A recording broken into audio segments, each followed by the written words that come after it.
Bonjour à tous. Alors, je vais revenir brièvement sur l'animation de mon crayon pour l'écriture. Pourquoi? Parce que j'ai eu un petit commentaire de la part de Guillaume, alias Tramman, qui me dit il y a plus simple pour animer ton écriture là. Et il me dit je viens de le faire je viens de faire une vidéo, une rose qui est animée. Ah oui, je l'ai vu. Alors je vais vous montrer. C'est joli ce qu'il a fait. J'ai vu ça, je venais juste quand il m'écrit ça, je venais de voir son travail, qui est super joli. Vous allez voir, je vais vous montrer ça. Allez voir ça, c'est sympa. Là, c'est de l'art, hein. C'est très beau.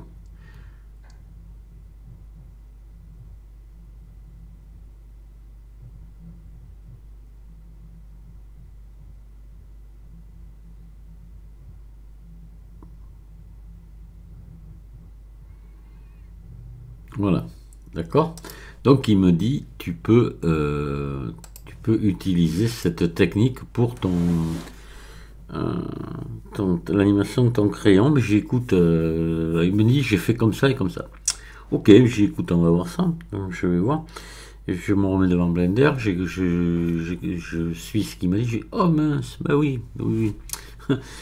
Il y a à l'époque, quand j'avais fait sur mon ancienne chaîne le tuto sur le crayon qui écrivait, j'avais essayé ce truc qui était vraiment bien, et je n'arrivais pas à synchroniser le déplacement de l'empty par rapport à l'écriture. J'ai jamais pu le faire.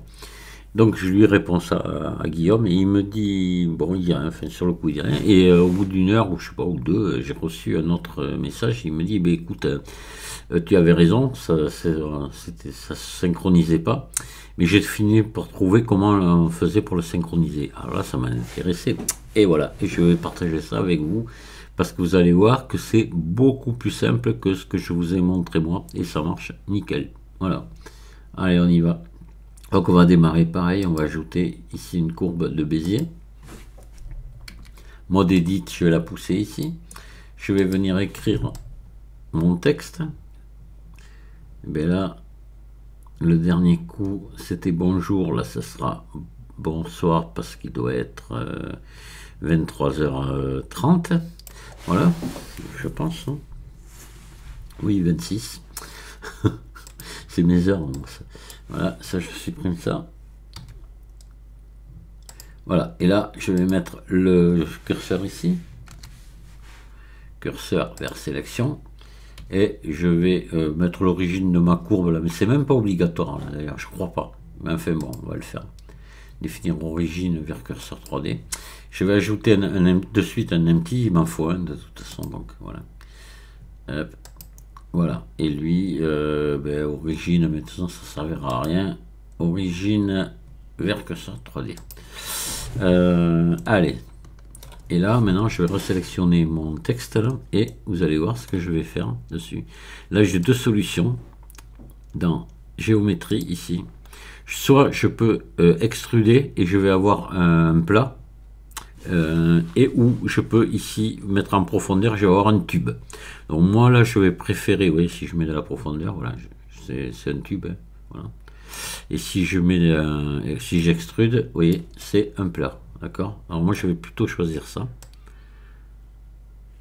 voilà, parce que bon, j'aime bien. Et c'est bon. Alors vous allez me dire maintenant il faut animer le texte, et là c'est prévu dans les courbes ici. Il n'y a pas besoin d'aller faire plein de trucs, c'est prévu dans la courbe. Vous allez voir, tout simplement. Alors ça, je l'avais, jusque-là, j'étais bon, je l'avais trouvé. Et c'est après que j'étais embêté. Voilà, correspondance début et fin, ici. Alors déjà, ici, tant qu'on y pense, on va faire mais on le verra après, pour l'animation. Non, je vais vous en parler après. Donc voilà, début-fin, ici, si vous bougez, regardez, si vous bougez cette valeur, vous voyez. Donc ça, on est exactement dans le même cas que les clés de forme. Et là, c'est le contraire. Oui, on part dans l'autre sens. Hein. Voilà. On est dans le même cas que les clés de forme. Donc là, je vais mettre à 0, ici. Et je vais mettre une clé, ici. Hop. Insérer une image clé. Je vais monter, allez, on va faire comme on avait fait le dernier coup, à 160. Pour un mot comme ça, 160, c'est bien. Je vais monter à fond, ici. et je mets une autre clé de forme. Pas une clé de forme, une image clé, pardon. Et là, je vais mettre une animation à 160 ici. D'accord, voilà. Et là, je lance. Et bien là, pas de souci. Mon texte déjà s'écrit, vous voyez, très facilement, avec juste en travaillant sur la courbe. Alors, maintenant, c'est que là, bon, il faut mettre ici, pour le chemin d'animation, ce chemin d'animation va nous servir maintenant pour l'empty. Donc, il faut que le chemin d'animation corresponde au même temps, au même nombre d'images que la vitesse qui a été donnée à la courbe. Là, donc, on est à 100, là, c'est pas bon, on va mettre 160 images. Voilà. Pour que on ait la même vitesse. Et là, maintenant, mon empty, je vais le sélectionner ici. Et on va faire comme on avait fait le dernier coup, c'est-à-dire lui mettre sur un chemin ici, donc sur X, et qui courbe de Bézier. Donc il se déplace, ça on est habitué. On fait Shift S, sélection vers curseur, on le ramène là, et c'est bon. Tout le monde est content. Voilà, et là je fais animer chemin. Hop là.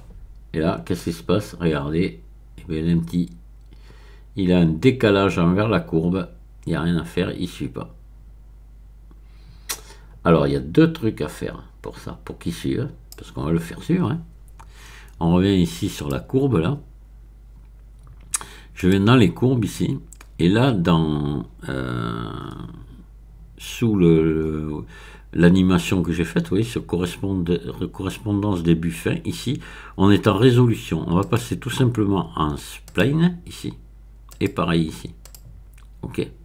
C'est fait, voilà.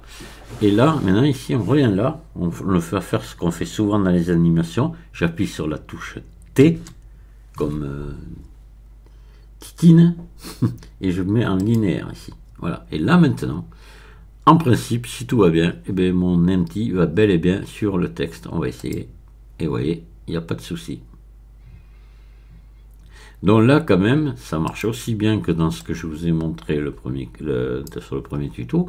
Mais on a quand même un plan de moins, on a un modificateur tableau de moins, un modificateur courbe de moins. Voilà, c'est beaucoup plus simple. Là, maintenant, ben, là, il vous suffit de mettre le crayon, quoi. Hein. Voilà, on va le mettre. Allez. Hop. C'est pas comme si c'était dur à faire, hein.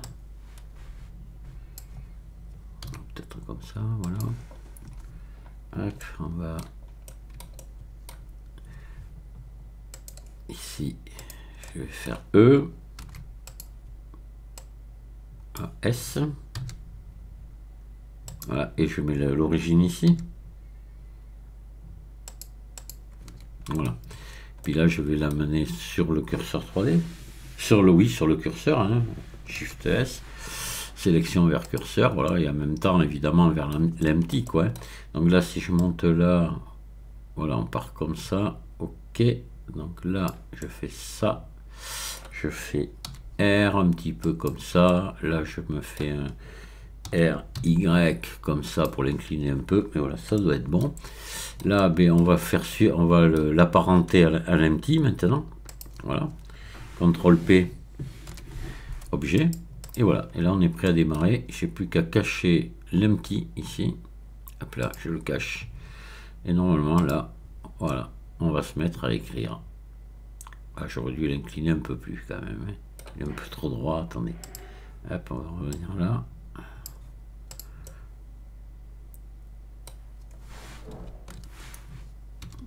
Voilà, quand même. Voilà, c'est mieux. Et là, on redémarre, voilà.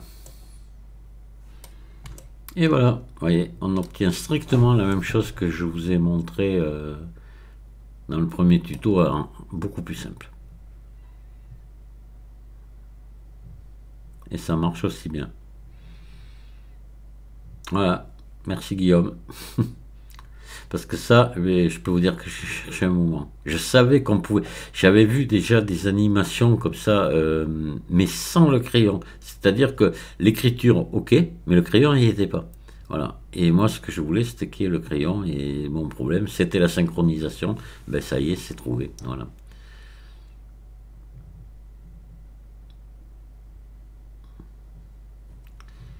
Super.